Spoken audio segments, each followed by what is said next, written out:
High guys, good evening. আশা করি তোমরা সবাই ভালো আছো। আমিও খুব ভালো আছি। আর আজকে হচ্ছে আমি যাচ্ছি আমার বন্ধুদের সাথে ক্যাফেতে। ক্যাফে বলতে এটা আমার বাড়ির খুব কাছাকাছি একটা ক্যাফে খুলেছে নতুন, কলকাতা ক্যাফের নামে। তো সেখানে যাচ্ছি। শর্মিষ্ঠা আমার বাড়িতে চলেই এসেছে, তো আমি ওকে নিয়ে বেরিয়ে গেছি স্নেহার বাড়ি যাওয়ার জন্য। তো চলো স্নেহার বাড়িতে গিয়ে তোমাদের সাথে দেখা হচ্ছে। তো গাইজ আমরা স্নেহার বাড়িতে যাইনি, ও বাড়ির বাইরেই চলে এসেছিলো। আর শুধু ও না, ওর সাথে ওর বোনও চলে এসছে। আর আমি ওকে এখানে বলছি, এ বিচ্ছু তুইও তোর মুখটা দেখা। তো ও একটু ক্যামেরা চলে এলো।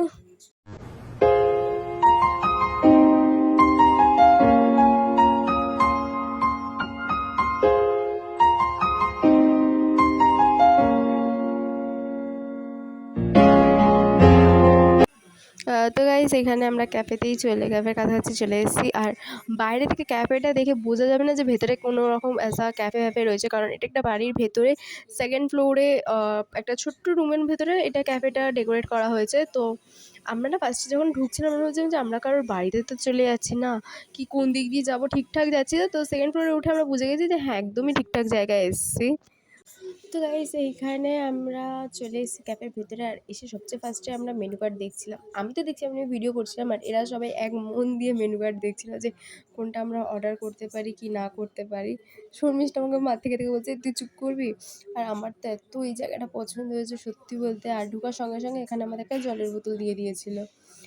তো এই জায়গাটা টেবিলের ঠিক আমাদের টেবিলের সামনে এরকম ডেকোরেশন করা ছিল। আমার তো এই জায়গাটা খুব পছন্দ হয়েছে। তো এই যেখানে এসে আমরা কিছু খাওয়া দাওয়া করে নিয়েছি। আর খাবারে আমরা নিয়েছিলাম হচ্ছে ম্যাগিটা নেওয়া হয়েছিলো কি, ওখানে স্নেহার বোন এসেছিলো, তো ওর জন্য ম্যাগি নেওয়া হয়েছিলো। আর আমরা নর্মালি পকোড়া ফোকোড়া খেয়েছিলাম, একটু পনির খেয়েছিলাম। আর এইখানে আমরা বাইরে ব্যালকনিতে দাঁড়িয়েছিলাম আমি আর স্নেহার বোন। আর আমরা বাইরের ভিউটা দেখছিলাম। তো যাই হোক, গাছগাছালায় ভর্তি ছিল, বেশি তো দূর পর্যন্ত চোখ গেল না। আর এখানে ওরা দুজন ভেতরে বসে আছে। আর অলরেডি এতক্ষণে ক্যাফে বেশিটাই ফাঁকা হয়ে গেছে, শুধু আর কয়েকজন রয়েছে। আমরা চারজন, আর ওই পাশে আরও দুজন রয়েছে। আর আমি সব টাকা ফাঁকা নিয়ে বসে আছি, কারণ এবার আমরা বিল পেমেন্ট করবো। তো উম, আমার তো একদম যেতে ইচ্ছা করছিল না এই জায়গাটা ছেড়ে, কারণ আমরা যখন এসেছিলাম তখন পুরো প্যাকড আপ ছিলাম, ঠিকঠাক কিছু ছবি ফবিও নিতে পারিনি।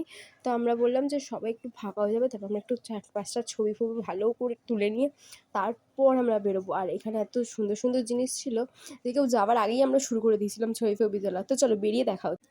তো গাইজ আমি ভিডিও নেওয়ার চক্করে না আমার আরও লেট হয়ে গেছিলো বেরোতে। আমার বন্ধুরা সবাই নেমে গেছে, আর একমাত্র আমি নামতে পারিনি। তো আমি এপাশে ভিডিও নিতে নিতে নামছিলাম। আর এপাশে দেয়ালে মানে ফটো ফ্রেমগুলো এত সুন্দর সুন্দর ছিল, কলকাতার এত সুন্দর সুন্দর ছবি যেখানে রাখা, দেখে তো আমার খুব পছন্দ হয়েছিল। আর আমি বাড়িতে এসে মায়ের কাছে বায়না করছিলাম যে মামাকে এরকম একটা ফটো ফ্রেম বানিয়ে দেবে, এই করে দেবো, এই করে দেবো।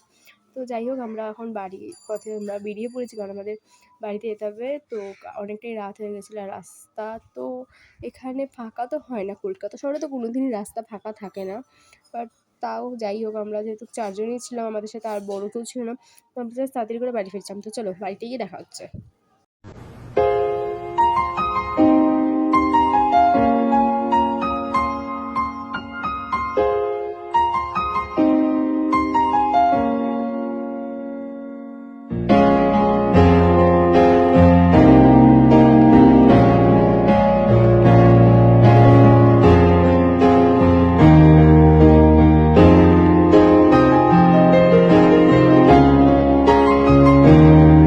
তো এই আমরা স্নেহাকে বাড়িতে ছেড়ে দিয়েছি, স্নেহা আর বোনকে। এখন আমরা দুজন যাচ্ছি বাড়িতে। তো চলো, আজকের জন্য ভিডিওটা এত দূরই। তো বাই বাই, দেখাচ্ছি নেক্সট ভিডিওতে।